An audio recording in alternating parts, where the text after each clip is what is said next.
ஓம் நமோ பகவதே வாசுதேவாய.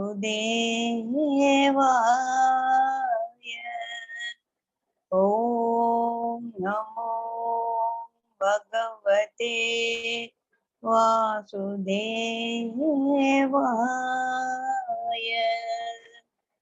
ஓம் நமோ பகவதே வாசுதேவாய.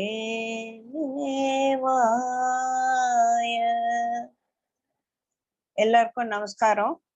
இன்னைக்கு நம்ம 16வது அத்தியாயம் அப்படின்னு சொல்லக்கூடிய தேவ அசுர சம்பத் விபாக யோகம் ஆரம்பிக்க போறோம். இது 16வது அத்தியாயத்துல 24 ஸ்லோகங்கள் தான் இருக்கு. பெரியமா பெருசா ஒண்ணு புரிஞ்சுக்க வேண்டிய விஷயங்களோ இவ்வளோ புருஷோத்தம யோகத்துல நமக்கு புரியாத விஷயங்கள் இருந்த மாதிரி எல்லாம் இங்க இல்ல. இதுல தெய்வீ குணங்கள் ஒரு 28 லிஸ்ட் பண்ணியிருக்காரு பகவான். அதே மாதிரி அசுர குணங்கள். சோ தெய்வ குணங்கள் நம்மளை எங்க எடுத்துன்னு போகும், அசுர குணங்கள் நம்மளை எந்த மாதிரி ஒரு பாதையில இழுத்துன்னு போகும், அதுக்கு என்ன பண்ணணும், அது மட்டும்தான் இதுல.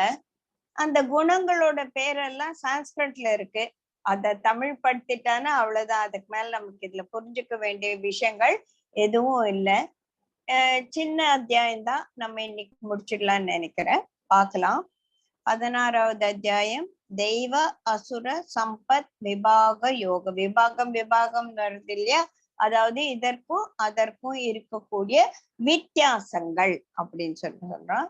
இதுல எப்பவும் போல அர்ஜுனர் கேள்வி கேட்கறதுக்கே இங்க பகவான் வர வர ஒரு 4 அத்தியாயமா அவர் அவரே பேச ஆரம்பிச்சுடுறார். சோ இங்க ஸ்ரீ பகவான் வாச்சல் தான் ஆரம்பிக்கிறது.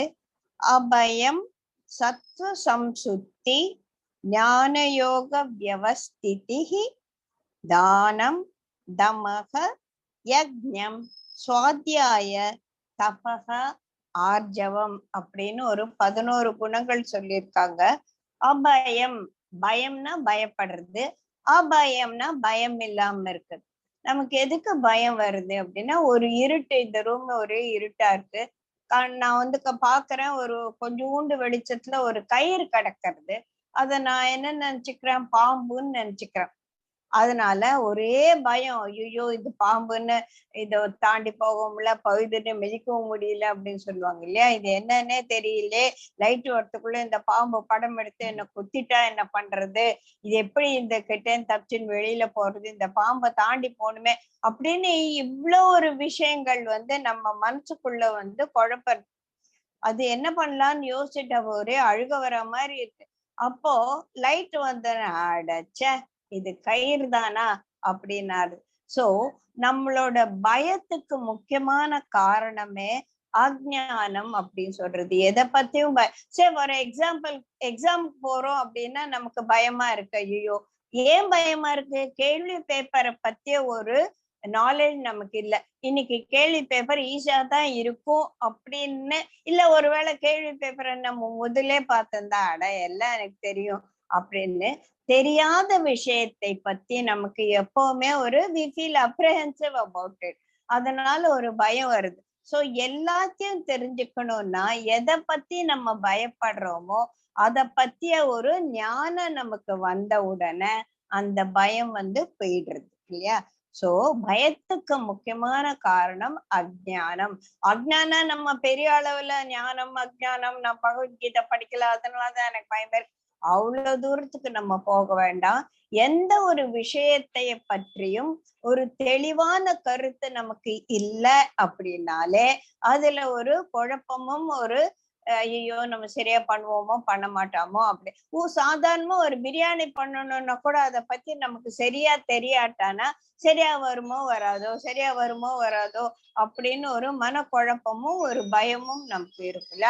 சோ எந்த விஷயத்தில் நமக்கு பயம் ஏற்படுதோ அந்த விஷயத்தை பற்றிய சரியான ஞானம் இல்லாதது அப்படின்னு சொல்லி பண்ணா இந்த பயத்தை பகவான் 2வது அத்தியாயத்திலே சொல்லிட்டார்ல. பற்று, பயம், அப்புறமா இருக்க மோகம், இந்த 3 தான் நம்மள குழி தோண்டி புதைக்கிறது.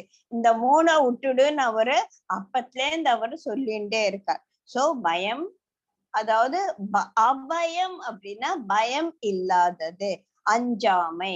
அடுத்தது உள்ள தூய்மைன்னு சொல்ல. உள்ள தூய்மைன்னா யார்கிட்டன்னா நம்ம பழகும் போது ஒரு வஞ்சனையோட பழகக்கூடாது. இப்ப நம்ம இந்த பகவத்கீதையை எக்ஸ்பிளைன் பண்ணலாம், புரிஞ்சுக்கலாம் அப்படின்னு சொல்லி நம்ம உட்காரும் போது எனக்கு எவ்வளவு புரியுதோ அவ்வளவு புரிதல்ல உங்களுக்கு வரணும் அப்படின்ற ஒரு வஞ்சகம் இல்லாத ஒரு மனோநிலையில நான் சொல்ல ஆரம்பிச்சாதான் அந்த கருத்து உங்களை போய் சேரும். நான் என்ன எல்லாம் ராத்திரி உட்கார்ந்துருக்காங்க, அவங்க எல்லாம் கேக்குறாங்களா இல்லையா, என்னத்தையும் ஒண்ணு சொல்லி முடிச்சுட்டு முடிக்கலாம், இன்னைக்கு ரொம்ப பெஜாரா இருக்கு, சீக்கிரம் முடிச்சிடலாம், இந்த அத்தியாயத்துல ஒண்ணுமே இல்லை அப்படின்னு நான் ஒரு அசட்டையா ஒரு வேலையை நான் ஆரம்பிச்சானா அந்த வேலையை சூப்பரா முடியறதுக்கு chances are very less. So அதனால உள்ள தூய்மை, வஞ்சகம் இல்லாமல் பொய்யின்றி பிறரோடு நம்ம பழகணும். இப்ப நம்ம எல்லாம் ஒருத்தரோட ஒருத்தர் பழகின்னு இருக்கோம் இல்லையா, நீங்களும் மனசுக்குள்ள ஆமா இவன் என்ன பெருசா சொல்லிட போற, போய் படுத்து தூங்கலாம் அப்படின்னு நினைச்சேன்னா நம்ம சொல்றதும் உங்களுக்கு ருசிக்காது இல்லையா. சோ எதுல ஒண்ணு நம்ம இன்வால்வ் ஆகும் போது நம்ம கிட்ட அந்த தூய்மையான உள்ளம் இருக்கணும். we should be straight forward அப்படின்னு சொல்லிட்டு சொல்றாரு. அடுத்தது நித்திய அசத்திய வஸ்துக்களை நம்ம தெரிஞ்சுக்கணும், அதுதான் ஞானம் அப்படின்னு சொல்றாங்க. சோ ஞானத்திலும் யோகத்திலும் எப்பவுமே நிலைத்து இருக்கணும். ஈகைனா எல்லாருக்குமே நம்ம கிட்ட இருக்கிறது. அது குருஜி சொல்லுவாரு, எல்லாருக்கும் நான் தானம் பண்றேன்னு கிழிஞ்ச புடவை, நான் எனக்கு யூஸே இல்லாத ஒரு பொருள் எல்லாம் தூக்கி மத்தவன் மூஞ்சியில போடுறதுக்கு பேர் தானம் கிடையாது.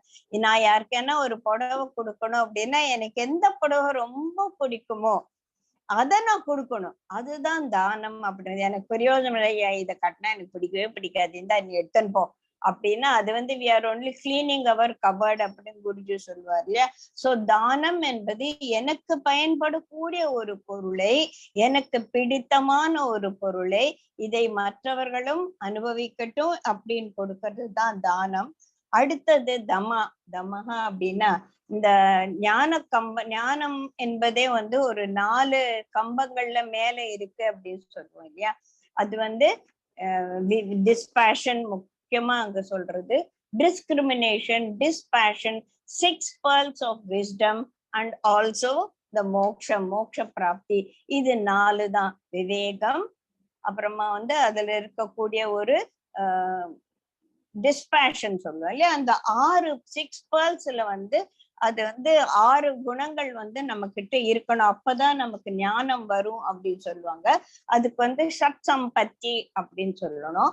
அதுல முக்கியமானது ஷமா, தமா, திதிக்ஷா, உபரதி, ஸ்ரத்தா, சமாதான் அப்படின்னு சொல்லுவோம். இதுல ஒரு ஷமான்றது we should be disciplined for the outside world and also we should have a discipline, control over your senses. அதான் சமா தமா அப்படின்னு. திதிக்ஷாவை பத்தி நம்ம முதலே கிருஷ்ணரே சொல்லிட்டார், நீ திதிக்ஷா வச்சுக்கோ அப்படின்னு சொல்லிட்டு. திதிக்ஷானா forbearance.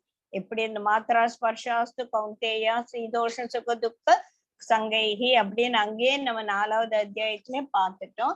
எல்லாத்தையும் பொறுத்து கொள்ளக்கூடிய ஒரு உபரத்தி அப்படின்னா rejoicing in your own self. நான் சந்தோஷமா இருக்கிறதுக்கு எனக்கு வெளி விஷயங்கள் எதுவுமே தேவையில்லை. I will be happy by myself. அது உபரத்தி. ஸ்ரத்தா அண்ட் எதை ஒண்ணு தெரிஞ்சுக்கிறதுக்கும் ஒரு ஸ்ரத்தையோடு இருக்கணும். அதுக்கப்புறமா சமாதான், ஈக்வானிமிட்டி ஆஃப் மைண்ட்.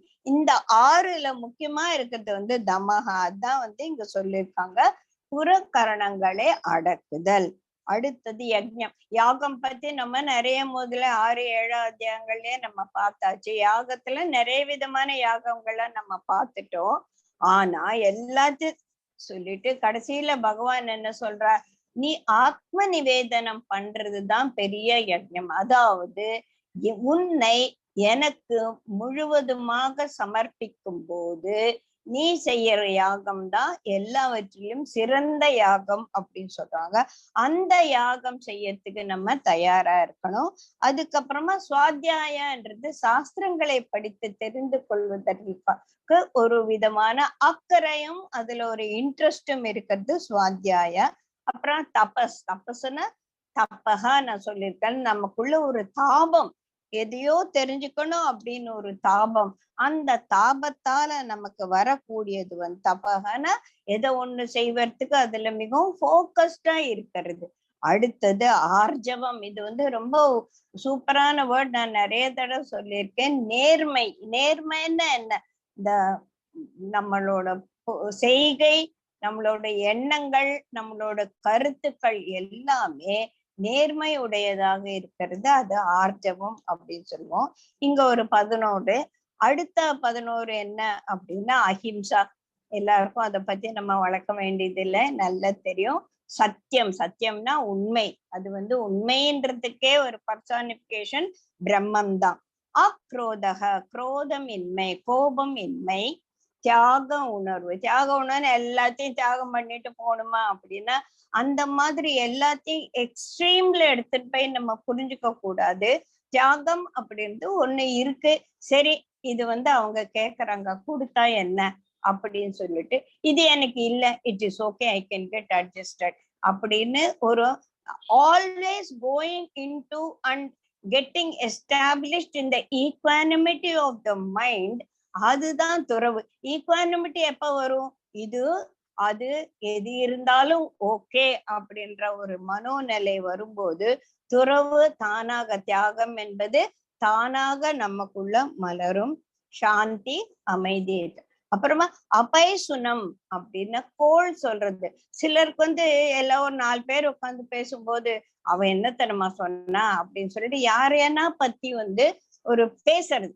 நல்ல விஷயம் பேசினா அது வேற இது. அவ என்னோ அன்னைக்கெல்லாம் போன பார்ட்டியில எப்படி பேசினா, வீட்டுல போய் பார்த்தானோ ஒண்ணுமே கிடையாது, அவ என்னோ பெரிய இருக்க எல்லாத்தையும் வச்சுட்டு இருக்க மாதிரி பேசினாலும், ஆனா பார்த்தா அவகிட்ட ஒண்ணுமே கிடையாது, சரியான பிச்சைக்கார குடும்பம் அது அப்படின்னு சொல்லிட்டு ஒருத்தரை பத்தி ஒரு தாழ்மையா சொல்லி மத்தவங்கள அது கேட்க, ஆஹா அப்படியா அப்படின்னு சொல்லுவ. நமக்குள்ள ஒரு அந்த ஒரு ஏதோ பண்ணிட்டேன் அப்படின்ற ஒரு விஷயம் நமக்குள்ள வரும். அது it's another flavor of ego தான் சொல்லணும். நான் சொன்னதை எல்லாரும் கேட்டாங்க. கூட்டத்துல நான் ஏதோ ஒருத்தரை பத்தி புறணி பேச ஆரம்பிச்சானா மத்தவங்களுக்கெல்லாம் ரொம்ப இன்ட்ரெஸ்ட் வந்துடும். எல்லாம் காது கொடுத்து ஏதோ தூரத்துல இருக்க சேர பக்கத்துல இழுத்து போட்டு உட்காந்து கேட்பாங்க இல்லையா. So then I feel that I been given importance in that crowd. அது ஒரு ஈகோ தான். அந்த மாதிரி மத்தவங்களை பத்தி பேசுறதுல ஒரு இன்ட்ரெஸ்ட் இருக்கிறதுக்கு பைசுனம் அப்படின்னு பேர். அபைசுனம்னா மத்தவங்களை பத்தி அந்த மாதிரி பேசுறதுல எனக்கு இன்ட்ரெஸ்டே கிடையாது. why should I talk about it? அது ரொம்ப தப்பான விஷயம் அப்படின்னு நான் ரியலைஸ் பண்ணி அந்த வேலையை நான் செய்யவே மாட்டேன். அது ஒரு நல்ல குணம். அதே மாதிரி பூதேஷு தயா. எல்லா உயிர்களிடத்திலும் நம்ம தயையுடன் இருக்கணும். தயம்னா உயிர்களிடத்தில் ஒரு இரக்கத்தோடு இருக்கணும். அப்புறம் அலோலுப்தம் அப்படின்னா என்கிட்ட இல்ல, இது அவ வச்சுட்டு இருக்கா, ஒரு 4 புடவை சூப்பரா வச்சிருக்கேன், எங்கதான் வாங்குவாளோ தெரியாது, அந்த மாதிரி ஒரு புடவை நான் வாங்கணும் அப்படி. சரி, நான் ஒரு ரொம்ப சுலபமான டெய்லி லைஃப்ல ஒரு நார்மல் லேடிஸ் எதுக்கு நார்மல் பீப்புள் எண்ணக்கூடிய ஒரு எக்ஸாம்பிள் சொல்றேன். அதனால அதெல்லாம் ரொம்ப சீப்பா நினைச்சிடாதீங்க. இதெல்லாம் ரொம்ப தெய்வ குணங்கள். இதெல்லாம் இந்த குணங்கள் நம்ம கிட்ட இருக்கும்போது நம்ம கிட்ட அந்த தெய்வீக தன்மை வரும் அப்படின்ட்டு இது ஒரு மெக்னானிமஸ் குவாலிட்டிஸ் அப்படின்னு சொல்லிட்டு நம்ம எடுத்துக்கணும். சோ அலோலுப்தம்னா பிறர்கிட்ட இருக்கிறது என்கிட்ட இல்லையே அப்படின்னு சொல்லிட்டு ஒரு அதை எப்படி somehow I have to get it அப்படின்ற ஒரு ஆசை இல்லாத ஒரு குணம். அது பிறர் பொருள் மேல் கரவாமை வேண்டும். அது அலோலுப்தம். மார்த்வம் அப்படின்னா மிருதுத்தன்மை. நம்ம பேசுறதுலயும் நம்ம செய்கையிலும் ஒரு கடுமை இருக்கக்கூடாது, ஒரு சாஃப்டா இருக்கணும் இல்லையா. அந்த மாதிரி இருக்கும்போது இருக்கவங்களே எல்லாருக்கும் புரியும். வந்தோம்னா லவன்னு கத்துவாடா அப்படின்னா நம்மளை யாருமே விரும்ப மாட்டாங்க இல்லையா. ஐயோ அவங்க பேசினாலே நல்லா இருக்கும் அப்படின்னும் போது, குருஜி பேசினா எப்படி இருக்கா, ஒரு எவ்வளவோ ஸ்பீச்சஸ் கேட்டிருக்கோம், ஒரு வார்த்தை அந்த நெகட்டிவா வரவே வராது. அது எப்படிதான் எல்லாத்தையுமே ஒரு பாசிட்டிவா பேசுறாரோ எனக்கு ரொம்ப அதிசயமா இருக்கும். நீங்களே அவங்க குருஜியோட ஒரு நாலேஜ் பாயிண்ட்ஸ் இல்ல அவங்க பேசும்போது அவர் சத்தங்களை முன்னிட்டு கவனிச்சு பாருங்க. எப்படி எப்படி எல்லாம் இப்படி பாசிட்டிவாவே பேச முடியுது அப்படி இருக்கும். அந்த ஒரு மிருதுத்தன்மையை நமக்குள்ள இருக்கும்போது அது ஒரு தெய்வ குணம். ஹ்ரீனி அப்படின்னா நாணம். நாணம்னா இந்த சினிமா எல்லாம் காட்டுற பார்த்து வெக்கப்படுறது அது கிடையாது. செய்ய தகாத காரியத்தை செய்யும் பொழுது மனது குறுகுதல், அதுக்குதான் நாணம் அப்படின்னு பேரு. அதுக்கப்புறமா அசாபலம், மனோதிட்பம். சாபம் சாரி சாபலம் அப்படின்னா மனது அலைப்பாயிர ஒரு தன்மை. அசாபலம் அப்படின்னா அது ஒரு இடத்துல திட்பமா மனது கிண்ணுன்னு ஒரு விஷயத்துல போய் நிக்கிறது. அந்த இடத்துல நமக்கு ஒரு புத்தி பேதலிக்காத ஒரு நிலை அப்படின்னு சொல்லலாம். அடுத்து 3வது ஸ்லோகத்துல இன்னும் கொஞ்சம் ஒரு 6 குவாலிட்டிஸ் கொடுக்குறாரு. தைரியம், தைரியம் எல்லாருக்கும் தெரியும். பொறை, forbearance, திதிக்ஷா அப்படின்னு சொல்லுவோம்ல.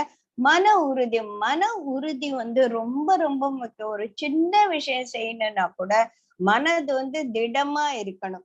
திடமா இல்லாட்டானா மனது சரிக்கு சரிக்கு சரிக்கு விழுந்து நம்மள ரதோகதியில் எடுத்து போய் விட்டுடும். சோ மன உறுதி, தூய்மை. தூய்மை போது நம்ம not only the physical purity, mental purity, எல்லா லெவல்லையும் அந்த யோகம் சொன்னாலே மனம், புத்தி, வாக்கு, உடல், செயல் எல்லாமே ஒரு தூய்மையானதாக இருக்கணும். வஞ்சகம் இல்லாமை, மத்தவங்களை ஏமாத்தணும்னு நம்ம நினைக்கவே கூடாது.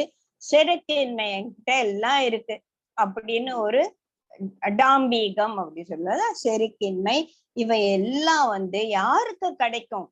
இது எல்லாம் இந்த 28 குணங்களும் இருக்கு அப்படின்னா அவனுக்கு தெய்வ கடாட்சம் இருக்கணும் இல்லையா?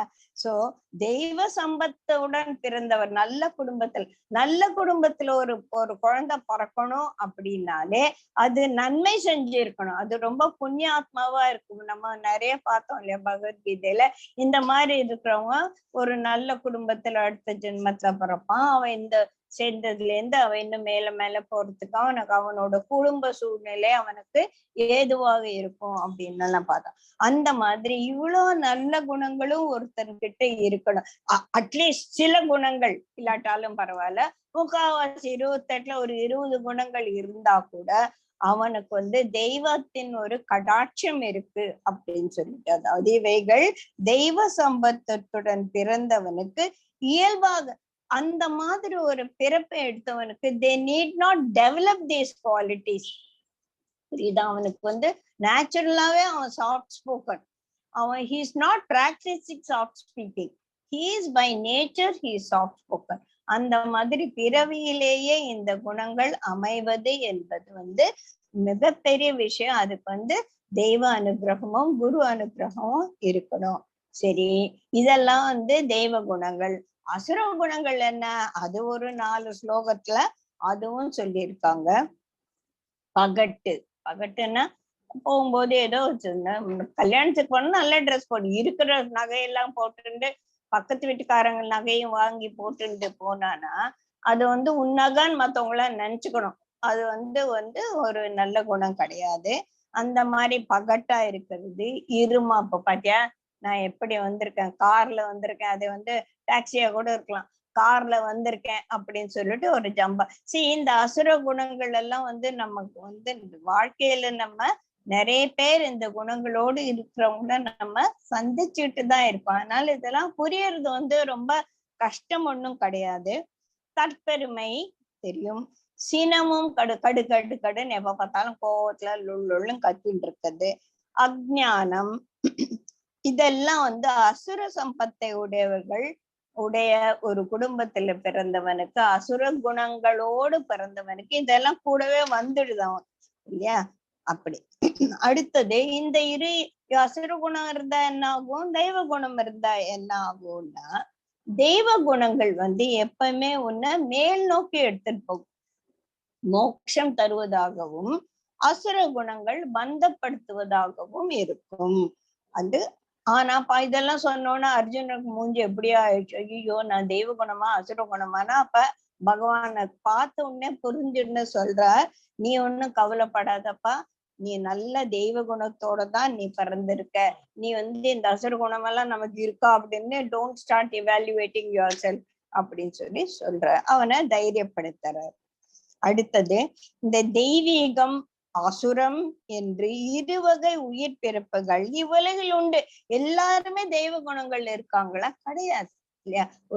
ஒரு கூட்டத்துல ஒரு 10 பேர் இருந்தாலும் ஒரு 4 பேர் ஏதோ இந்த டம்பம், இந்த பகட்டு, செருக்கு, மத்தவங்களை பத்தி பேசுறது ஒரு கல்யாண கும்பல போய் உட்கார்ந்தானா நமக்கு கட்டாயம் அது புரியும். சோ தெய்வ குணமும் அசுர குணமும் உலகுல எல்லா பிறவிகளுக்கும் இருக்கு. அப்படின்னா இந்த தெய்வ இயல்ப நம்ம இவ்வளவு 28 லிஸ்ட் போட்டு சொல்லிட்டேன். இப்போ அசுர இயல்ப இன்னும் கொஞ்சம் நான் விளக்கமா சொல்றேன் அப்படின்னு இந்த அசுர குணங்களை இன்னும் கொஞ்சம் விரிவா பகவான் நமக்கு இங்க சொல்றார். என்ன விஷயம் அப்படின்னா, இந்த குணங்களோட பேர் நம்ம சொல்லிட்டோம். இப்ப அவங்களோட செயல்களை அவரு எக்ஸ்பிளைன் பண்ண போறார். யாருக்கு இதெல்லாம் நல்வினையும் தகாத தீவினையும் அசுர இயல்புடையாருக்கு தெரியாது. they don't have this discriminating power. இது செஞ்சா நல்லதா, இது செஞ்சா கெட்டதா அப்படின்னு தீர்மானிச்சு நல்ல விதமா முடிவு எடுக்க கூடிய ஒரு டிஸ்கிரிமினேட்டிங், ஒரு விவேகம் இல்லாம இருப்பவங்களுக்கு தான் அந்த அசுர குணங்கள் வர்றது இல்லையா? சோ அவர்களிடம் தூய்மையும் நல்லொழுக்கமும் வாய்மையும் இருப்பது இல்லை. புரியுதுங்களா? இப்ப என்ன சொன்னாருங்க, யாருக்கு இந்த மாதிரி குணங்கள்லாம் வரும், ஏன் இந்த மாதிரி வருதுன்னா அவனுக்கு மெயின் திங் விவேகம் இல்லை. அதுதான் அந்த 4 பில்லர் சொன்னேன் இல்லையா? சோ அதுல மெயின் திங் டிஸ்கிரிமினேட்டிங் பவர். இது நல்லது, இது எனக்கு கெட்டது அப்படின்னு சொல்லிட்டு அதை டிசைட் பண்ணக்கூடிய ஒரு விவேகம் அவன்கிட்ட இல்லாத பொழுது அவன்கிட்ட தூய்மையையும் நல்லொழுக்கத்தையும் வாய்மையையும் நம்மளால எதிர்பார்க்கது முடியாது அப்படின்னு சொல்றான். 8வது ஸ்லோகத்துல என்ன சொல்றாங்கன்னா, அவன் என்ன நினைப்பேன், இந்த மாதிரி அசுர குணம் இருக்கவங்களா they have an attitude towards this life. இந்த வாழ்க்கை என்ன பெருசா தெய்வம் கீவம் அப்படின்லாம் சொல்றாங்க, அதெல்லாம் கிடையாது. ஆண் பெண்ணை ஏன் படைச்சாங்க? 2 பேரும் சந்தோஷமா அந்த ஒரு காம இச்சையை அனுபவிக்கிறதுக்காக தான் 2 ஆப்போசிட் இருக்கிறது. அதனால்தான் அதை விட்டுட்டு நீ காமத்தை விட்டுடு, பற்றை விட்டுடுன்னெல்லாம் உளறிட்டு இருக்காத அப்படின்னு சொல்லிட்டு இந்த உலகத்தை தான் this is how it is.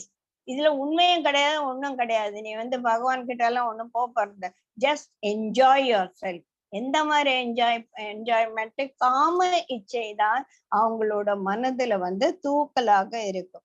உலகம் உண்மை இல்லாதது. தர்மத்தை பிரதிஷ்டை எல்லாம் பண்ண முடியாது, எல்லாரும் இப்படிதான் இருப்பாங்க. கடவுள் எல்லாம் ஒண்ணும் கிடையாது, கடவுள் இல்லாதது.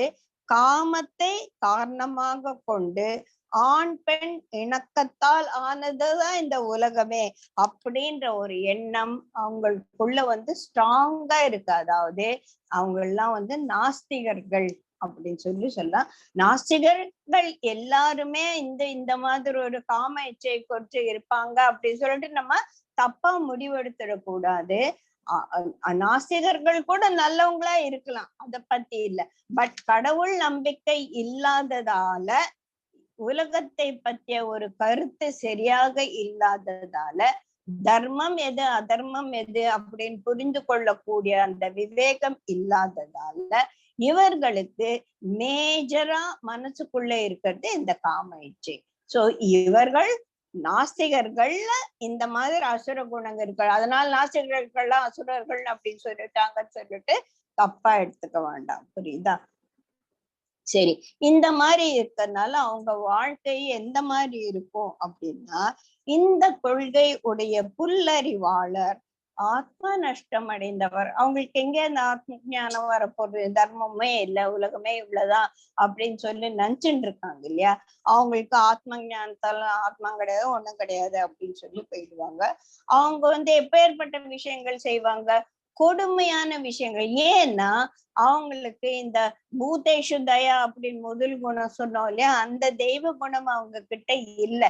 எனக்குதான் வலிக்கும், மத்தவங்களுக்கெல்லாம் வலிக்க, போட்டு அடிடா அப்படின்னு எத்தனை பேர் இந்த மிருக வதைகள் செய்யறாங்க இல்லையா, அனிமல் தே ஆர் சோ பசுக்கள் எல்லாம் கொன்னுடுறாங்க. இந்த மாதிரி செய்யும் போது என்னடா அதை கத்தி தூக்குறோமே, அந்த ஒரு உயிர் அந்த நேரத்துல எப்படி துடிக்கும் அப்படின்னு நம்ம நினைக்கிறதில்ல.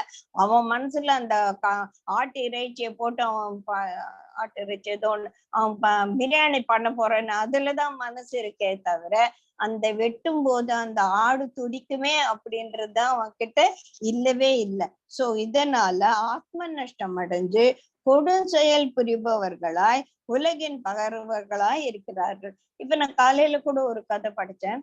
அவன் அந்த ராஜா அவனோட குடும்பமா அவனோட ராஜ்யமும் நல்லா இருக்கிறதுக்காக இஸ் அப்சஸ்ட் வித் டூயிங் யாகம். யாகம் யாகம் யாகம் யாகம் செய்யும் போது உயிர்வதை செய்வாங்க இல்லையா? அந்த மாதிரி இருக்கும்போது நாரதர் போய் சொல்றாரு, ஏன் இந்த மாதிரி பண்ற? அவரோட குழந்தைகள் எல்லாம் அப்படி ஞான வழியில போயிட்டாங்க.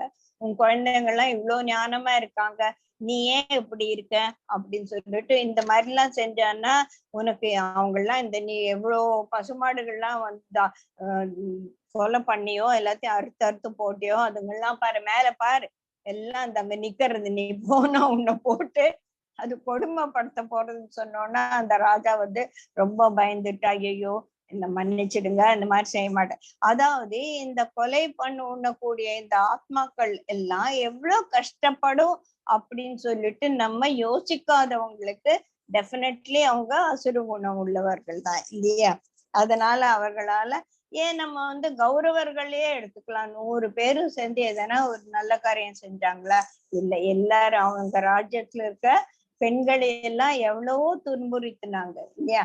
அதெல்லாம் அவங்களுக்கு நரகத்துக்கு தான் அவங்க கடைசியில அவங்களுக்கும் சொர்க்கம் கிடைச்சது. ஏன்னா அவங்க எல்லாம் கிருஷ்ணரை கடைசி நிமிஷத்துல கண்ணால பார்த்தாங்க அப்படின்னு சொல்லலாம். அந்த கதையெல்லாம் அப்புறமா பார்க்கலாம்.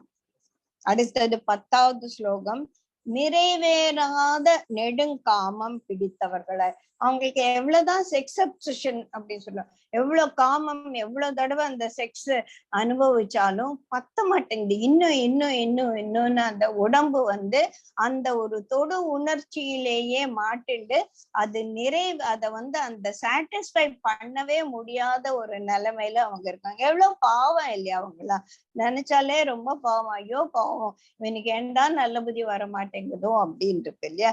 நிறைவேறாத கொடுங்காமம் பிடித்தவர்களாய் ஒண்ணு, இல்லைன்னா ஆடம்பரம் பெருமை மதமும் புரிந்தவர்களாய் மயக்கத்தால் கெட்ட எண்ணங்களை கிரகித்து தீய தீர்மானங்களுடன் தொழில் புரிவர். இப்ப வர ஒரு சினிமாவெல்லாம் பாத்தீங்கன்னா அப்படிதான் இருக்கு. யாரானா அவன் அடிச்சான், அவன் எதுக்கு அடிச்சான், யாரு ஒண்ணுமே தெரியல, வந்த உடனே கையை பிடிச்சி தூக்கி இப்படி ஒரு சுழட்டி தூக்கி விசிற எடுக்க வேண்டியது. அது என்ன பொம்மைய கூட நம்மளால அப்படி பண்ண முடியாது. அதெல்லாம் அது அவங்க என்னத்தை காட்டுறாங்கன்னா, எனக்கு இருக்கிற ஒரு பலம், அந்த பலத்தை முதலே நம்ம போன ஒரு ஸ்லோகத்திலேயே பார்த்தோம். பலம் இருந்தானா அதை மற்றவர்களுடைய நன்மைக்காக உபயோகிக்கணும். அதுதான் சாரி, அந்த மாதிரி பலத்தை உபயோகிக்கிறது நல்வழியில. யாரு பண்ணுவா அந்த மாதிரி எல்லாம்? தெய்வ குணம் இருப்பவங்க தான் பண்ணுவாங்க. அசுர குணம் இருப்பவங்க தன்னோட பலத்தை பலகீனர்களை மிகவும் துன்புறுத்தி தன்னுடைய இச்சையை சமாதானப்படுத்திக்க கூடிய ஒரு விஷயத்துக்காக தன்னோட பலத்தை உபயோகிக்கிறார்கள். டெஃபினெட்லி அசுர குணம். இந்த அசுர குணம் இருக்கவங்க அப்படிதான் செய்வாங்க அப்படின்னு சொல்றாரு. சோ இந்த மாதிரி இருக்காங்களே, உங்களுக்கு கவலை, இவங்கதான் எல்லாம் வேண்டியதெல்லாம் இங்க பகவான் என்ன சொல்றாருன்னா அடுத்த ஸ்லோகத்துல, சாகும் வரையில் அளவு கடந்த கவலையுடையவர்கள். இவங்களுக்கு எப்படி கவலை இருக்கும்? நல்லவங்களுக்கு தானே கவலை. இவன் தான் எல்லாரையும் போட்டு அடிச்சு துரத்தி பண்ணிட்டு இருக்கானே அப்படின்னா, because they are scared of losing their position. யார இப்படி இந்த மாதிரி அடிச்சிருந்து இப்ப ரவுடிகள் எல்லாம் நம்ம சென்னையில எத்தனை ரவுடிகள் இருக்காங்க. இந்த ரவுடிகள் எல்லாம் அவங்க ரவுடித்தனம் பண்ணாம இருந்தானா, கத்தி எடுத்தவன் கத்தியாலேயே சாவான் அப்படின்னு சொல்லுவாங்க இல்லையா? நான் இந்த மாதிரி ரவுடித்தனம் பண்ணலைன்னா எல்லாரும் என் தலையில ஏறி மிதிச்சிடுவாங்க. அதனால எப்பவுமே கீப்பிங் எவ்ரிபடி அண்டர் த தம் அந்த மாதிரி இருக்கும்போது அவனுக்கு அது கவலை தானே. யாரும் என்ன மீறி போயிடக்கூடாது, நான் தான் இந்த ஏரியால சுப்பீரியர் ரவுடியா இருக்கணும்ன்றதுக்காக அவன் ரொம்ப பாடுபட வேண்டியிருக்கும். நல்லவனா இருக்கு குருஜி, நல்லவங்களா இருக்கிறதுக்கு தானே பாடுபடுறாரா? கிடையாது. Because it is their nature. இவன் நேச்சர் என்ன, எல்லாரையும் அமிக்கு தள்ளிட்டு தான் மேல போகணும் அப்படின்னு நினைக்கும் போது அவனுக்கு அந்த கவலை தவிர்க்க முடியாததாக இருக்கு.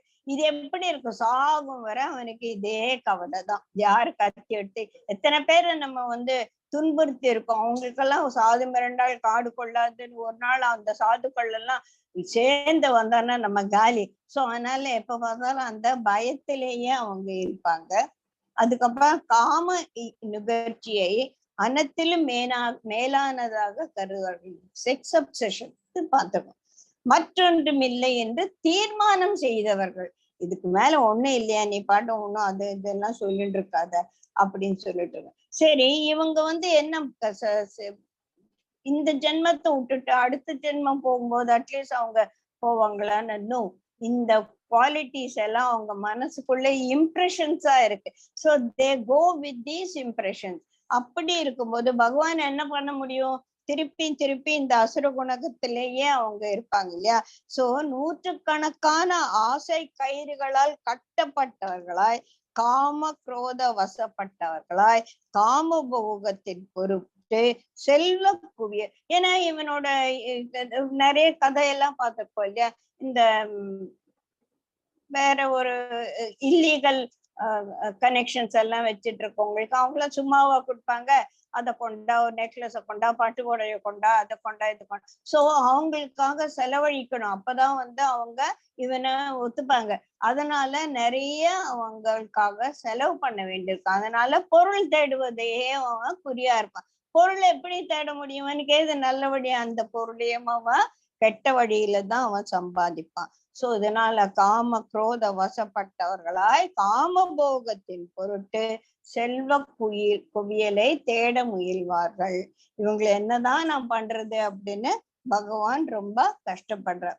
இவங்களுக்கு என்ன மாதிரி இருக்குதா, ஜெயிச்சுட்டேன்னு பாத்தியா, நான் இத்தனை பேர் போட்டு தள்ளியிருக்கேன் அப்படின்னு சொல்லிட்டு என்னால முடியும், நான் எதை நினைச்சாலும் சாதிச்சுடுவேன் அப்படின்னு சொல்லிட்டு பார், என்னால் இது அடையப்பட்டது, இவ்விருப்பத்தை என் ஆசை ஏதோ அதை நான் நிறைவேற்றுவேன், இது என்கிட்ட இருக்க 4 காரு உங்ககிட்ட இருக்கா அப்படின்னு தான் கிட்ட இருக்கக்கூடிய அந்த பொருள் செல்வத்தை பற்றிய ஒரு கர்வமும், எதை நினைச்சாலும் நான் என்னால சம்பாதிக்க முடியும் என்ற தன்னை பற்றிய ஒரு பெருமையும், எதை நினைச்சாலும் நான் சாதிப்பேன் அப்படின்ற ஒரு செருக்கும் அவன்கிட்ட இருக்கும். இந்த மாதிரி இருக்கும்போது இந்த செல்வம் இன்னும் வேணுமா, நான் சம்பாதிப்பேன் அப்படின்னு சொல்லிட்டு செல்வம் சம்பாதிக்கிறது தப்புன்னு நம்ம எடுத்துக்க கூடாது. அந்த செல்வத்தை எதற்காக, நீ மத்தவங்களுக்காக ஐயோ நான் இன்னும் ஒரு கோடி சம்பாதிச்சேன்னு ஒரு 4 ஸ்கூல் கட்டலாமே நினைச்சா அது வேற விஷயம். அதுக்காக சம்பாதிக்கிறது என்பது இந்த ஒரு கூட்டத்துல சேராது.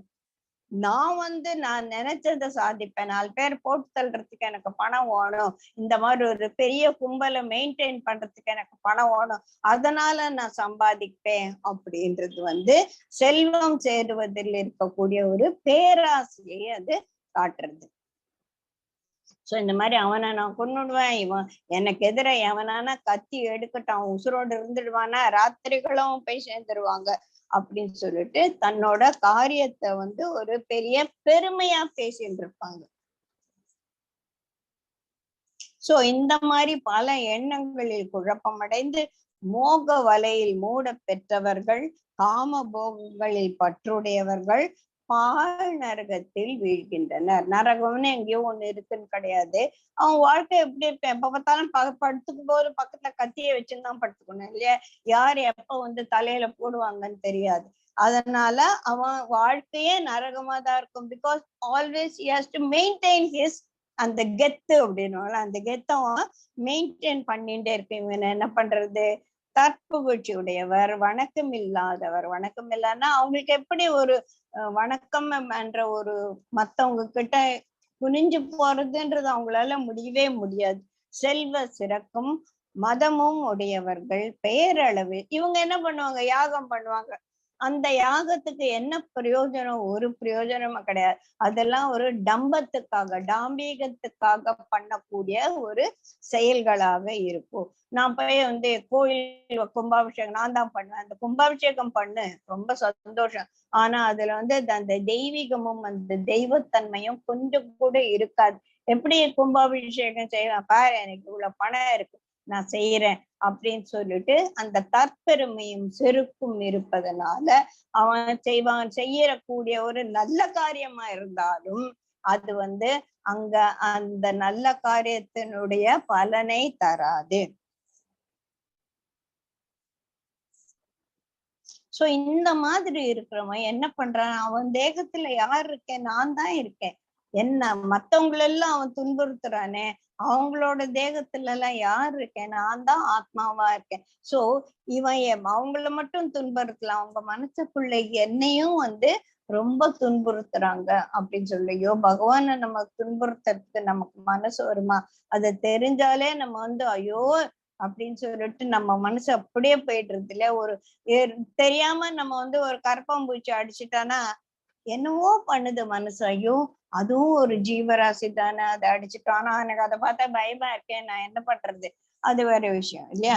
அந்த மாதிரி சரி, இந்த மாதிரி அசுர குணம் இருக்கிறவங்க என்ன ஆவாங்க அப்படின்னா, பகவான் என்ன சொல்றாருன்னா, துவேஷம் உடையவர்களை, கொடியவர்களை, கடையவரை, இழிந்தோரை, பிறந்து இறந்து உழலும் உலகத்தில் அசுர பிறவி, அவங்க அசுர யோனியிலேதான் நான் திருப்பி திருப்பி போடுறேன். அது என் தப்பு இல்லை, ஏன்னா அவங்க they deserve only that. Yeah. ஒரு நம்ம 10 ரூபாய் டிக்கெட் அந்த காலத்துல சினிமாக்கு போனா 10 ரூபாய் இருந்தானா ஒரு நல்ல சீட்டு கிடைக்கும். 4 நாள் வச்சுட்டு இருந்தானா தர டிக்கெட் தான் கிடைக்கும் இல்லையா? சோ நீ 4 நாள் வச்சு வந்தானா தர டிக்கெட் தான்.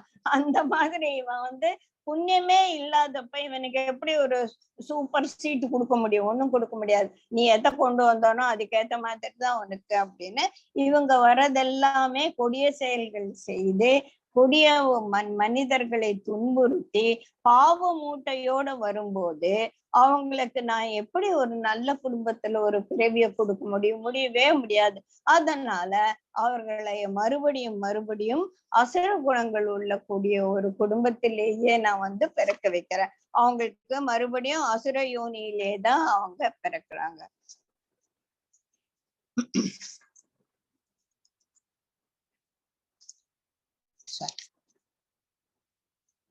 மூடர்கள் பல பிறவிகளில் அசுரயோனிகளில் தோன்றி என்னை அடையாமல் இன்னும் கீழான அதோகதி, அதாவது குடிச்சு சொல்வார் இல்லையா, அந்த ஏணியில நம்ம ஏறி சரிப்பா என்கிட்ட இவ்வளவு கெட்ட குணங்கள்லாம் இருக்கு, ஏதோ எல்லாரும் சொல்லுவோம், குருதேவர்லாம் சொல்றாங்க நல்ல விஷயங்கள்லாம், எனக்கு ஒரு சத்சங்கத்துல நான் இருக்கேன், எல்லாரையும் பார்த்தானா ஒரு நல்ல குணங்களோட எவ்வளவு சந்தோஷமா இருக்காங்க, நானும் நல்ல குணங்கள் அப்படின்னு நினைக்கும் போது அவன் ஏணியில ஏற காலை வச்சுட்டான்.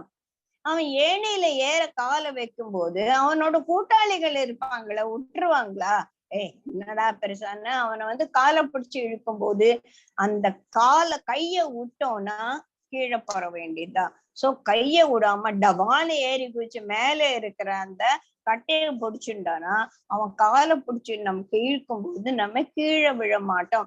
This is how we have to slowly go upwards in the rung of to going towards the தெய்வீக குணங்கள். இல்லைன்னா அசுர குணங்களை அதோகதியா போக வேண்டியதுதான். மூடர்கள் பல பிறவிகளில் அசுரயோனிகளில் தோன்றி என்னை அடையாமல் இன்னும் கீழேயே கதியையே அடைகிறார்கள். சோ இதுல முக்கியமான இந்த மாதிரி இப்ப அசுர குணங்கள் லிஸ்ட் எல்லாம் எடுத்துட்டானா the basis of all these things 3 குணம். ஒண்ணு காமம், குரோதம், லோபம். இந்த ஒரு 6 குணங்கள் நம்ம சொன்னோம் இல்லையா, சமாதமா, திதிக்ஷா, உபரித்தி, ஸ்ரத்தா, சமாதானம் அப்படின்னு. இது எப்படி 6 pearls அப்படின்னு சொல்லுவோமோ அதே மாதிரி 6 கெட்டங்குணங்கள் நம்மள பின்கதை வழியா உள்ள வந்துடும். காம, குரோத, லோப, மோகம், மதம், ஆச்சரியம் அப்படின்ற 6 உட்பகைவர்கள் சொல்லுவோம். அவங்க உள்ள வந்தா நம்ம நாசம். இந்த 6 பேர்ல இந்த ஒரு 3 பேர் ரொம்ப ரொம்ப ஸ்ட்ராங். யாரு? காமம், குரோதம், லோபம். லோபம்னா மைசர்லினஸ். சோ மைசர்லினஸ் இருக்கும்போது தானே பணத்தை வந்து நம்ம நல்ல ஒரு மத்தவங்களுக்கு தானம் பண்ணணும்னா கிழிந்த துணி எப்ப கொடுப்போம்? நமக்கு லோபம் இருக்கிறதுனால, மைசர்லினஸ் இருக்கிறதுனால. நல்ல தாராள குணம் இருந்தானா முதல்ல நேத்து வாங்கின பட்டு புடவை எடுத்து கொடுப்போம் இல்லையா? அந்த மாதிரி. சோ அது தெய்வ குணம், இது அசுர குணம். அப்படி காமம், குரோதம், லோபம் என்ற இந்த 3 குணங்கள் இருக்க. நரகத்து போறதுக்கு நீ வேற ஒரு முயற்சியும் செய்வானா. இந்த 3 குணம் இருந்தா அவன் கதவை திறந்து வச்சு வாவான்னு ஒரு ஆர்த்தி எடுத்து உள்ள கூட்டின்னு போவாங்க. சோ இந்த 3 குணங்களும் நரக வாயில்கள் ஆகிய மூவித வாயில்களை உடையது நரகம். இந்த 3 வாயில இந்த 3 கதவை மூடிட்டோம்னா எப்படி மூட முடியும்? காமம் இல்லாத ஒரு நற்குணம், குரோதம், அது இதெல்லாம் அங்கேயே முதல்ல வந்து தெய்வ குணங்கள்ல 28 குணங்களை சொல்லிட்டோம் இல்லையா? அதுல இந்த 3 குணங்களை நம்ம கட்டாயம் தவிர்க்க வேண்டும். அப்படி தவிர்த்தானா நரகத்தினோட வாயில்கள் மூடப்படும். இல்லைன்னா நரக வாயில் திறந்துட்டு ஆர்த்தியோட காத்துட்டு இருப்பாங்க. இவை ஜீவனை கெடுக்கும் தன்மையென. ஆகையால் இம்மூன்றையும் துரத்தல் மிகவும் அவசியம் அப்படின்னு சொல்றாங்க.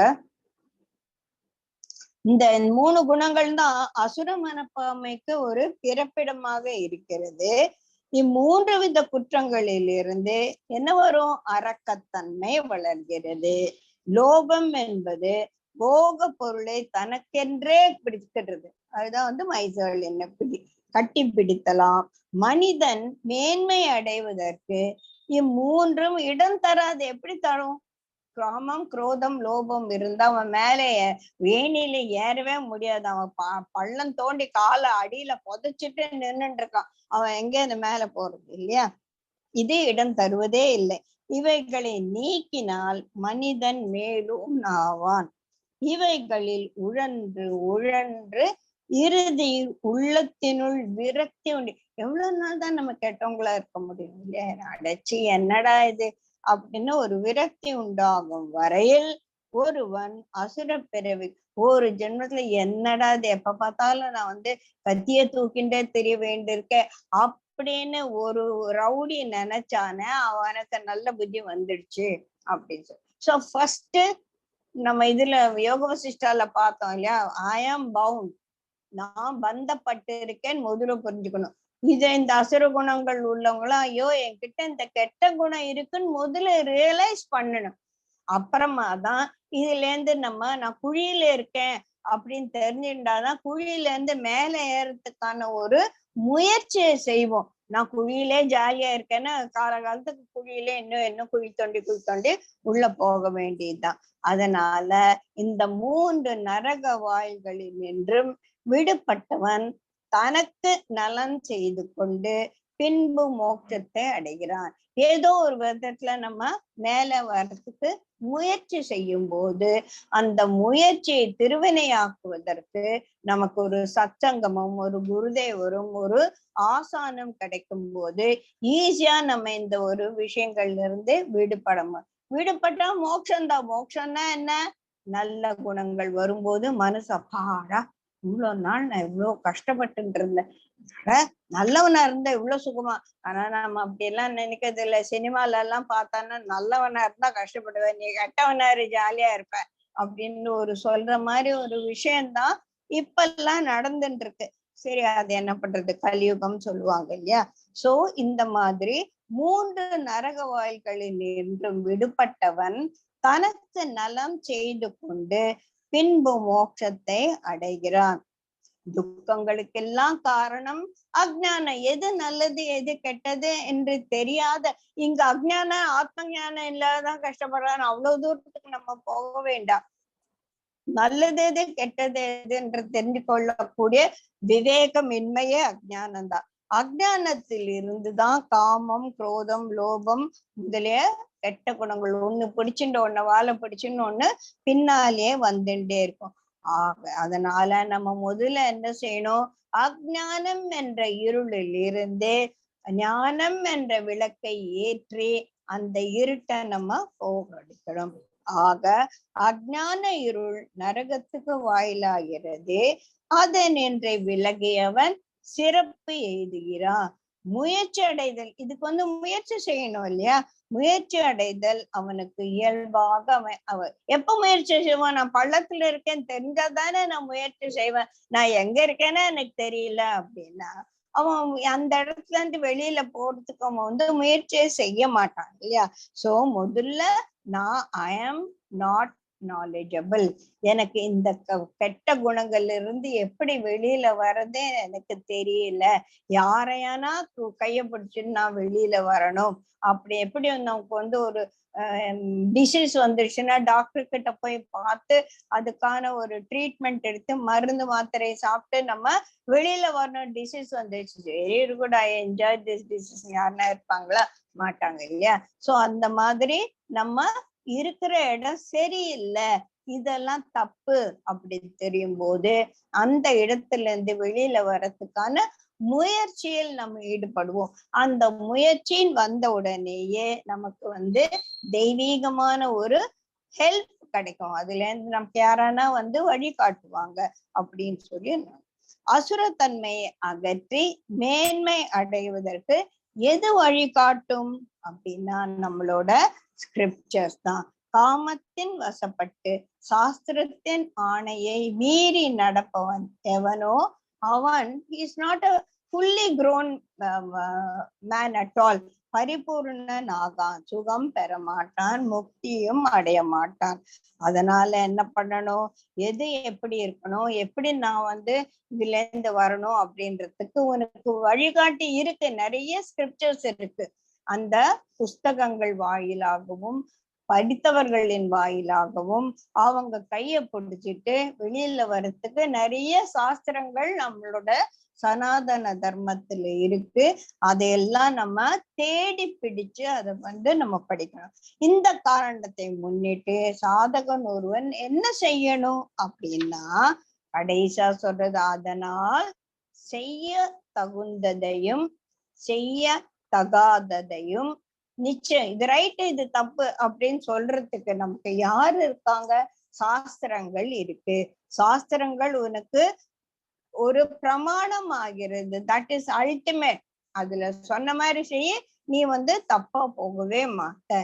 இங்கு சாஸ்திரம் ஆக்ஞாபித்துரைத்ததை அறிந்து கர்மம் செய்ய கடவாய். எப்படி சாஸ்திரங்கள் யோக வேதங்கள் என்ன சொல்லியிருக்கோ, பகவத்கீதையில என்ன சொல்லியிருக்கோ அதெல்லாம் புரிஞ்சுண்டு அதுல சொல்லப்பட்ட ஒரு கட்டளையின்படி நம்ம அறிந்து கர்மம் செய்ய முடியும் போது நமக்கு இந்த வழி நல்ல கிடைக்கும். அந்த விவேகம் என்பது நமக்குள்ள வளரும். அப்ப எது நல்லது எது கெட்டது அப்படின்னு சொல்லிட்டு நமக்கு ஒரு பூரணமான அறிவு இருக்கும். அப்ப நம்ம இந்த கெட்ட வழியில இருந்து வெளியில ஈஸியா வந்துடலாம். அப்ப அசுர குணங்கள்ல இருந்து நம்ம தப்பித்து தெய்வ குணத்துக்கு வந்துடலாம் அப்படின்றதுதான் இங்க இந்த தெய்வ அசுர விபாக யோகத்துல பகவான் சொல்லிய சில விஷயங்கள். புரியுதுங்களா? எதனா டவுட் இருந்தா கேட்கலாம். நம்ம இதுல எல்லாத்துலயும் டிக் அடிச்சுக்கலாம்.